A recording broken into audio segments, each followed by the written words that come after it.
pagkatapos ng pagdadrive namin, nakarating kami ngayon sa Lomihan. Finish line Lomihan. Finish line Lomihan dito sa Sapang Balas. Kung makikita nyo, napakaganda, napakaaliwalas ng lugar.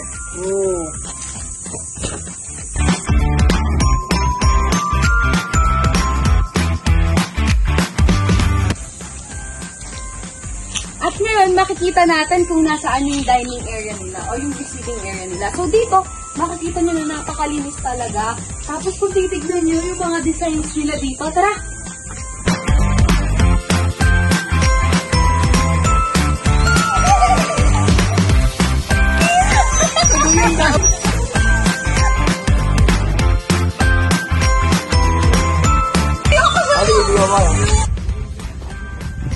Ngayon ay nandito naman tayo sa isa sa tinatangkilik na lugar dito sa Barangay Sapang Balas. Ito ang Aizon Food House Menu. Dito ay nag-offer sila ng mga iba't ibang mga pagkain na talaga naman tinatangkilik ng iba't ibang turista. At ngayon, nandito naman tayo sa kanilang dining area. Halina, tignan natin. At ang doyan na ito ay matuturing na art dahil ito ay gawa sa gulong na nakakabit sa puno. So para sa huli naming destinasyon, para sa lugar ng Sapang Balas, nandito kami ngayon sa Our Lady of the Leche, kung saan ito rin ang tinatawag na, o mas kilala sa tawag na bahay pare. Tara, pasok tayo. Sa una pa lang, sa pagpasok pa lang natin, makikita na natin yung sculpture na meron dito. At ito ay tinatawag na Lady of Miraculous Medal. So tignan natin. Kung makikita nyo, merong mga bituin sa taas ng sculpture.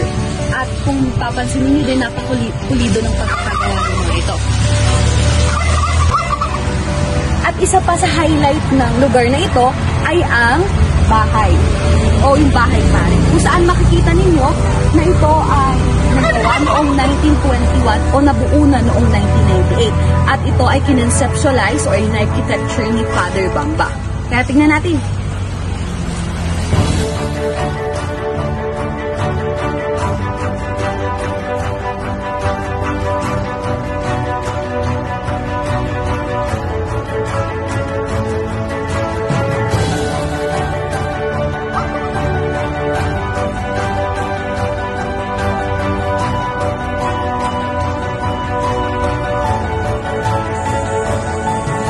Sikat na spot dito sa Dinilupihan na talagang dinaragsa ng maraming tao, dinaragsa ng maraming estudyante at iba't ibang pamilya.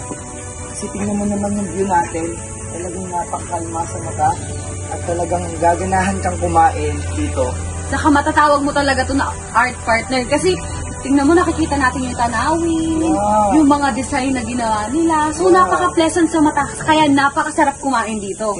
Tama Even ba? the nature partner, no? Makikita mo, merong art dyan sa nature, kung gaano kalaki, kalawak yung nature na makikita mo dito, partner. Tama, kaya halina.